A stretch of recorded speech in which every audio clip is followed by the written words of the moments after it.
இப்போ இவங்க 2 பேர் பிரச்சனையில என்ன ஆகும்னா, மக்கள் அந்த கட்சியோட சார்ந்த மக்கள் வந்து யார் பக்கம் போறதுன்றது திணறுவாங்க. 2 பேரும் குடும்பத்துக்குள்ள பிரச்சனை. குடும்ப பிரச்சனையே அரசியல கொண்டு வர்றாங்க. ராமதாஸ் இப்போ சொல்றாரு, 35 வயசுல அவரை எம்பி ஆகிறதுக்கு பாடுபட்டவரும் அவர் தானே. ஆமா. அப்போ அன்னைக்கு தெரியலையா அவருக்கு இருக்குன்னு? இப்போ அதை விட இப்போ முதிர்ச்சி அடைஞ்சிருக்கு வர தவிர கீழே போயிருக்க மாட்டாரு அவர். ஆனா இப்போ தெரியுதுனாக்கா அவங்க குடும்ப பிரச்சனை வெளியே கொண்டு வராங்க, அவ்வளவுதான். அன்புமணி ராமதாஸ் என்னதான் மாவட்ட செயலர் கூட்டம் கூடினாலும் அங்கே அப்பாவுடைய செல்வாக்கு எப்பவுமே இருக்கு. இது வந்து ஐயா ராமதாஸ் இருக்கிறப்போ அது கட்சி மாம்பழம், மக்கள் ஓட்டு போடுவாங்க, அவர் பக்கம் தான் இருப்பாங்க. இது அன்புமணி ராமதாஸ் கொஞ்சம் கருத்து வச்சு அப்பா கூட ஒத்துழைக்கணும்.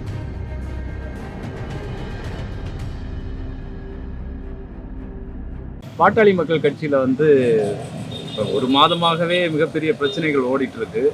இப்போ நேற்று வந்து ராமதாஸ் அவர்கள் வந்து அன்புமணியினால என்னுடைய உயிருக்கு ஆபத்து அப்படின்னு சொல்லியிருக்கிறாரு. அது மட்டும் இல்லை, அவருக்கு அரசியலே லாய்க்கில்லாத வேலை, அரசியலே தெரியாது அன்புமணிக்கு அப்படின்னு சொல்லியிருக்கிறாரு. நீங்கள் எப்படி பார்க்குறீங்கண்ணா இதை? அன்புமணிக்கு அரசியலே தெரியாதுனாக்கா எதுக்கு எம்பிக்கு மேலே அமிச்சாரு? அப்போ அரசியல் தெரியாதுல்ல, அப்பா புள்ள தானே. அப்புறம் எதுக்கு அவருக்கு பாமகல பொறுப்பு கொடுத்தாரு? இதெல்லாம் இப்போ வந்து 2 பேரும் குடும்பத்துக்குள்ள பிரச்சனை. இது குடும்ப பிரச்சனை. குடும்ப பிரச்சனையே அரசியல கொண்டு வர்றாங்க. இதுதான் சம்பவம், வேற சம்பவம் இல்லை. இவருடைய டாக்டருடைய பேரனுக்கு பதவி, மெயின் அந்த பதவி கொடுக்கும் போது இவர் ரொம்ப நாளா எம்பியா இருந்திருக்காரு. அரசியல் இந்த பாமக விஷயத்துல கஷ்டப்பட்டிருக்காரு. திடீர்னு ஒருத்தர் பொறுப்பு வரும்போது எல்லாருக்கும் மன சங்கடம் வரும்ல, அந்த சங்கடத்தை குடும்ப பிரச்சனையை அது அரசியல கொண்டு வராங்க. இல்லை, இது வந்து கட்சியை உடைகிறதுக்கான சூழல் உண்டா, இல்லைன்னா அன்புமணியை வந்து கட்சியை வந்து தனதாக்கி கொள்வாரா? அவரை ஓரம் கட்டிட்டு அவ்வளோ சீக்கிரம் கட்சியை உடைக்க மாட்டாங்க. அந்த முகர்தான் கூட நான் பொறுப்பை ரிசைன் பண்ணுறேன்னு சொல்லியிருக்காரு. ஆமாம். அப்போ அவங்களுக்கு கட்சியை உடைக்கிறார்கள் எண்ணங்கள் இல்லை. இந்த மோட்டிவ் தான் கூட்டு வச்சு பேசி கட்சிக்காரன் பேசினா சில பேர் வந்து ஐயாவுக்கு சில பேர் துணை இருக்காங்க, இவருக்கு அன்புமணிக்கு சில பேர் இருக்காங்க. இந்த மோட்டிவ் தான். நீங்கள் 2 பேரும் ஒன்றா தான் நாங்கள் வரோன்னு சொன்னாங்கனாக்கா அந்த பிரச்சனையே இல்லை. இந்த மாவட்ட சிலர் இருக்காங்களே, அவங்க இப்போ ஒன்று அரசியல் பூசல் நமக்கு பதவி கிடைக்கும், எம்எல்ஏ சீட் கிடைக்கும், இல்லைதான் கோஷ்டி பூசல் உருவாகுது. இப்போ டாக்டர் பக்கம் போனாக்கா எம்எல்ஏ சீட்டு கொடுப்பாரு, அன்புமணி பக்கம் போனால் எம்எல்ஏ சீட்டு கொடுப்பாரு. அந்த கோஷ்டி பூசல் தான். மாவட்ட செயலர்கள் 2 பேரும் ஒன்றா இருங்க நாங்கள் வரோம் கூட்டத்துக்குனாக்கா முடிஞ்சு போச்சு, முடியலாம், ஒன்றும் பிரச்சனை கிடையாது. அரசியல் உள்ள குடும்பம் வந்தால் இங்கே வந்து நம்ம வாரிசு அரசியல் வேணான்னு சொல்கிறோம். எந்த அரசியல் கட்சியாக இருந்தாலும் குடும்பம் உள்ளே வந்தாலே இதுதான் நடக்கும். அது இப்போ ராமதாஸ் இப்போ சொல்கிறாரு, 35 வயசில் அவரை எம்பி ஆகிறதுக்கு பாடுபட்டவரும் அவர் தானே. ஆமாம். அப்போ அன்றைக்கி தெரியலையா அவருக்கு இருக்குன்னு? இப்போ அதை விட இப்போ முதிர்ச்சி அடைஞ்சிருக்கு வர தவிர கீழே போயிருக்க மாட்டார் அவர். ஆனால் இப்போ தெரியுதுனாக்கா அவங்க குடும்ப பிரச்சனை வெளியே கொண்டு வராங்க, அவ்வளோதான். அதில் ஒன்றும் அரசியல் இதை சொல்கிறது சரி இல்லை. குடும்ப பிரச்சனை ஒரு பக்கம் இருந்தாலும் இவர் வந்து பாஜக கூட்டணிக்கு போகிறது மாதிரி இவர் மூவ் பண்ணிட்டு இருக்கிறாரு அன்புமணி. ராமதாஸ் அவர்களை பொறுத்த அளவில் அது வேண்டாம், திமுக உள்ள போகலாம் அப்படிங்கிற மாதிரி தான் அவருடைய பார்வை, அவர் பேசுறது எல்லாமே இருக்கு. இந்த விஷயமும் ஒரு பெரிய பிரச்சனையாக இருக்கு. இல்லை, பாட்டாளி மக்கள் கட்சிங்கிறது வந்துட்டு எப்பவுமே ஒரு எலெக்ஷன் வரும்பொழுது இவங்க கூட போகலாமா அவங்க கூட போகலாமா தான் நினைக்கிறாங்களே தவிர பெரிய சமுதாயம் சொல்கிறாங்களா, அவங்க தனியாக நின்று ஒரு இதை பண்ணணும்னு நினைக்கிறது எல்லாமே எப்பவுமே ஜெயிக்கிற பக்கம் நிற்கணும்னு தானே நினைக்கிறாங்க அவங்க. அதுவே தப்பான முடிவு தான் அவங்க. இப்போ அவருடைய நினைப்புல வந்து திமுக ஜெயிக்கிற மாதிரி இருக்கு, அந்த பக்கம் போல நினைக்கிறாரு. இவருடைய பார்வையில அதிமுக ஜெயிக்கிற பக்கம் நிற்கணும்னு நினைக்கிறாங்க. சரி, அதான் இவங்க அதான் பிரச்சனை. இல்லை, இப்போ வந்து ஏற்கனவே வந்து பிரச்சனை ஓடிட்டு இருக்கு. அன்புமணியே கட்சியை மொத்தமாக கைப்பற்றுவார் அப்படிங்கிற மாதிரியான ஒரு பார்வை தான் போயிட்டு இருக்கு. இல்லை, அது உண்மைதான்.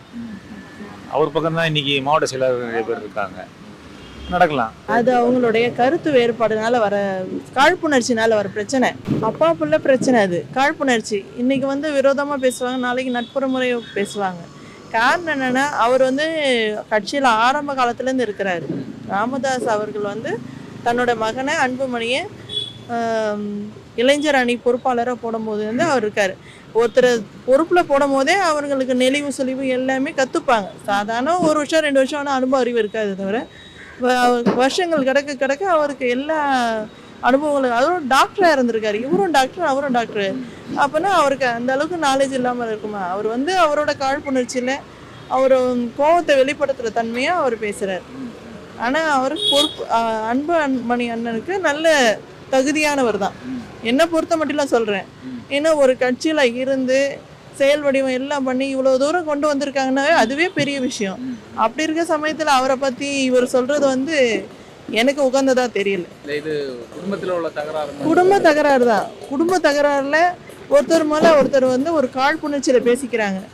அது நாளடைவில் இது வந்து சரியா வரும்னு நான் நினைக்கிறேன். ஏன்னா வந்து இன்னொரு விஷயம் கேட்க வேண்டியது, அன்புமணியை பொறுத்தளவுல பிஜேபி கூட்டணிக்கு போகணும்னு அவரு நினைக்கிறாரு. இவர் அவருடைய அப்பா ராமதாஸ் அவர்களை பொறுத்தளவுல வந்து டிஎம்கே போனா நல்லா இருக்கும் அப்படின்னு நினைக்கிறாங்க. இதுவும் இந்த பிரச்சனைக்கு ஒரு காரணம் எடுத்துக்கலாம். இவங்க நினைக்கலாம். நம்ம தலைமையில் டிஎம்கேன்றது நம்மளுக்கு எப்படி தெரியும்? பொலிட்டிக்கல் லெவலில் டிஎம்கே எந்த அளவில் இருக்குதுன்னு நம்மளுக்கு தெரியும். அவங்க வந்து இவங்களை ஏற்றுப்பாங்களா இல்லையான்றது அடுத்த விஷயம். இவங்க ஆசைப்படுறாங்க நாங்கள் இதில் போகலாமா அதில் போகலாமா. ஆனால் உண்மை என்னென்னா இவர் ராமதாஸ் அவர்கள் வந்து அன்புமணி அவர்களை பேசுறது வந்து ஏற்புடையதா இல்லை எனக்கு. ஏன்னா கட்சியில் இவ்வளோ நாள் வளர்த்து ஆளாக்கி ஒரு கூண்டை வந்து உருவாக்கிட்டாங்க. அப்போ கூண்டை கலைக்கிற மாதிரி இருக்குது. இப்போ இவங்க 2 பேர் பிரச்சனைகள் என்ன ஆகும்னா மக்கள் அந்த கட்சியோட சார்ந்த மக்கள் வந்து யார் பக்கம் போகிறதுன்றது திணறுவாங்க. உண்மையாக அதுதான். இவங்க அப்பா பிரச்சனைன்றது தனிப்பட்ட பிரச்சனை. அதை வந்து கட்சி ரீதியாக அவங்க கொண்டு வந்தாங்கன்னா மக்கள் என்ன பண்ணுவாங்க? சார் அன்புமணி சைடில் போகலாமா ராமதாஸ் சைடு போடலாமா இதுன்னு அவங்களுக்கே ஒரு கன்ஃபியூஷன் ஆகும். உடையும் அது சேர்ந்தாருன்னா நல்லது. பிரச்சனைகளை வீட்டுக்குள்ளேயே தீர்த்துக்கணும். பப்ளிக்கில் வரும்போது அரசியலில் வரும்போது விட்டு கொடுத்து அதுக்கு தகுந்த போல் பேலன்ஸ்டு பண்ணி அதை கொண்டு போனால் தான் அவங்களுக்கு நல்லது.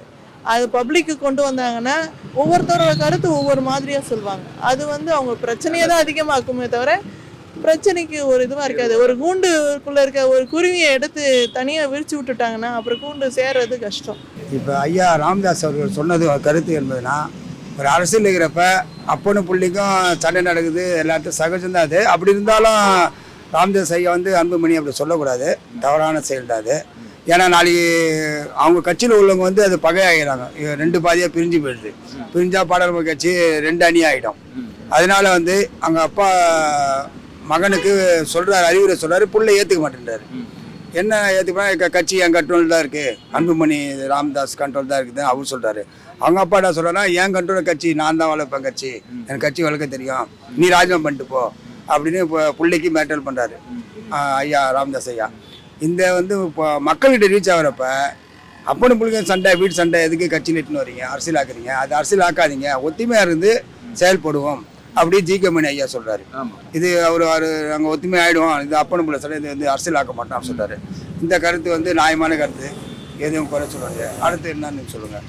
இல்லை, இந்த விஷயத்தில் பார்த்தீங்கன்னு சொன்னால் இப்போ ராமதாஸ் அவர்களை ஓரம் கட்டிட்டு கட்சியை கைப்பற்றக்கூடிய வேலையை வந்து அன்புமணி ராமதாஸ் அவர் தொடங்கியிருக்கான்னு பார்க்கலாமா? அது வந்து அன்புமணி ராமதாஸ் வந்து அவர் வந்து அப்பா ஓரம் கட்ட முடியாது. அவர் வந்து ஒரு கலைஞர் மாரி ஐயா ராமதாஸ். ஆனால் வந்து அவர் கூட்டத்துக்கு மாவட்ட செயலாளர் கூட்டத்துக்கு அவர் அன்புமணி ராமதாஸ் என்னதான் மாவட்ட செயலர் கூட்டம் கூடினாலும் அங்கே அப்பாவுடைய செல்வாக்கு எப்பவுமே இருக்கு. அப்பா இருக்கிறப்ப அன்புமணி கட்சி நவராது. அதே போல தான் கலைஞர் இருக்கிறப்ப ஸ்டாலின் தனியாக போக முடியாது. இது உண்மை. இது வந்து ஐயா ராமதாஸ் இருக்கிறப்போ கட்சி மாம்பழம், மக்கள் ஓட்டு போடுவாங்க, அவர் பக்கம் தான் இருப்பாங்க. இது அன்புமணி ராமதாஸ் கொஞ்சம் கருத்து வச்சு அப்பா கூட ஒத்துழைக்கணும். இது நியாயமான கருத்து. ஆமாம், இது வந்து எதிர்ப்புல ஒன்றுமே இல்லை. இது அன்புமணி ராமதாஸ் தெரியும். என்ன ஈகோனா, அக்கா பையனுக்கு மகளுக்கு பதவி தர்றதுனால அது ஈகோ. அந்த ஈகோ சண்டை தான் இப்போ வந்து அரசியல் ஆக்குறாங்க. இதை வந்து அன்புமணி ராமதாஸ் அப்பா சொல்ல நியாயமான கருத்தை ஏற்றுன்னு செயல்பட்டா படம் வச்சு மக்களுக்கு இன்பமா இருக்கு. கூட்டணி சேர்றதுலேயே பிரச்சனை இருக்கு. இப்போ ராமதாஸ் அவர் டிஎம்கேல வந்தா நல்லா இருக்கும் அப்படின்னு சொல்லி நினைக்கிறேன். ஐயா ராமதாஸ் அவர் சொன்னது வந்து திமுக கூட்டணி வந்திருந்தா நம்ம ஒரு 10 சீட் வாங்கியிருப்போம்னு சொல்றது நியாயமான கருத்து. பிஜேபி போனதுனால தான் எனக்கு எல்லாமே போச்சுன்னு ஐயா ராமதாஸ் அந்த கருத்தை சொல்றாரு. நீ பிஜேபியில் போயிடனால உன் மானமே போயிடுச்சு, உனக்கு எதுக்கு மினிஸ்டர் பதவி அப்படின்னு ஐயா ராமதாஸ் குறைய சொல்றாரு. அப்படிங்கிறப்ப அவர் பிஜேபி வானான்றாரு. நம்ம தமிழனா நம்ம வந்து திமுகவோ அண்ணா திமுகவோ கூட்டணி இருப்போம், அவர் கருத்து ஐயா ராமதாஸ் கருத்து. இது வந்து அன்புமணி ராமதாஸ் என்ன நினைக்கிறாரு அவருடைய கருத்து நம்மளுக்கு தெரியாது. மக்கள் வரவேற்கிறது ஒரே கட்சி மாம்பழம், இதுதான் மக்கள் வரவேற்கிறாங்க. ஆமாம், இது வந்து உடையாமல் இருக்குது மாம்பழம், அதை தான் வரவேற்கிறாங்க மக்கள், தமிழ்நாட்டு மக்கள். இது வந்து ஐயா ராமதாஸ் சொல்கிற கருத்தாக தான் அதை ஏற்றுக்கிறது அன்புமணி ராமதாஸ் ஏற்றுக்கணும். உண்மை அதான் நல்லது, அதான் நல்ல கருத்து. இந்த மக்கள் வந்து சண்டை போட வைக்கிறாங்க. இவங்க வந்து கொந்தளிக்கிற மாதிரி மக்கள்கிட்ட பேசிட்டு ஏமாத்திட்டு வராங்க. ஆனா இது வந்து எப்படின்னா ஜாதி அவங்க பிரியிறாங்களா, அது நமக்கு தேவையில்லை. மக்கள் புரிஞ்சுக்கிட்டு எதிர்காலத்துல வந்து ஒரு நல்ல அரசியலை கொண்டு போனா நல்லதுன்னு நினைக்கிறேன். மக்கள் வந்து புரியணும். எதிர்காலத்துல ஒரு தூய தமிழர் இப்போ வந்து வர்றது நல்லது. எனக்கு தெரிஞ்சு 5ஆம் தமிழர் சங்கமோ தமிழ் சிந்தனையாளர் பேரவை அந்த மாதிரி வந்து அதை பார்த்துட்டு மக்கள் புரிஞ்சுக்கிட்டு 2026ல அதன் பின்னணியில வந்தா எனக்கு நல்லதுன்னு நினைக்கிறேன். இவங்க வந்து ஜாதின்றது ஒரு அடையாளம், பறையர்ன்றது இதெல்லாம் ஒரு அடையாளம். தமிழனோட தூய தமிழர்கள் இவங்கெல்லாம். இவங்க வந்து இன்னைக்கு இவங்க வந்து ஜாதி அப்படி இப்படின்றாங்க. வந்து வாக்கெடுப்பு நடக்கிறது நல்லதுதான். ஏன்னா ஆனா இது மக்கள் புரிஞ்சுக்கணும்னு நினைக்கிறேன். மக்கள் வந்து இதை புரிஞ்சுக்கணும். நம்ம வந்து தமிழர், நமக்கு இங்க இருக்கிறவங்களாம் தமிழ் மக்களை வந்து நம்ம புரிஞ்சுக்கிட்டு யாரு உண்மையானவங்க. இன்னைக்கெல்லாம் இவங்கெல்லாம் கூட்டணி சேர்ந்துக்கிறாங்க. இவங்க இப்போ பாமக அவர்கிட்ட யாருக்கிட்டையாவது கூட்டணி வச்சுக்க போறாங்க. தனியா நின்றுக்கிட்டு நாங்க தமிழருக்கு இதெல்லாம் பண்ண போறோம்னு சொல்லிட்டு பண்ணாங்கன்னா கூட பரவாயில்ல. அப்படி இவங்க இது வரைக்கும் பண்ணலையே. நான் என்னன்ற வந்து இப்போ 3 லட்சம் 2009ல சேர்த்தாங்க. டிஎம்கே கூட தான் கூட்டணி வச்சுட்டு இருக்காங்க. இவங்க எங்க தமிழருக்கு சப்போர்ட் பண்ணாங்க? இவங்க யாரு இவங்க இது வரைக்கும் ரிட்டையர் பண்ணாங்க? பாமக வந்து பாஜக கூட போனா அவங்க வந்து பாஜகன்றது வந்து நம்மளை ஏமாத்திட்டு வாழ்றவங்க தான். அவங்க வந்து ஏமாத்தி வாழ்றவங்க தான். அதுல வந்து அவங்கள நம்ம வந்து தூக்கி பிடிக்கிறதுல அவங்க பின்னாடி போனா உண்மையிலேயே நமக்கு மிகப்பெரிய இழப்பீடு தான். நமக்கு பாஜக வந்து நம்மகிட்ட இந்த ஒரே இன மக்களை வந்து ஜாதி வாரியா பிரிச்சுக்கிட்டு சண்டை போட்டுக்கிட்டு இவங்க எல்லாம் நம்மளை ஏமாத்தி வாழ்றவங்க தான் இந்த பாஜகன்றது. ஆனா இதன் பின்னாடி போறத வந்து மிக சர்வ நாசம்னு நினைக்கிறேன். நான் மிக கொடுமையான ஒரு நாசமான செயல்பாடை தான் நான் பாக்குறேன்.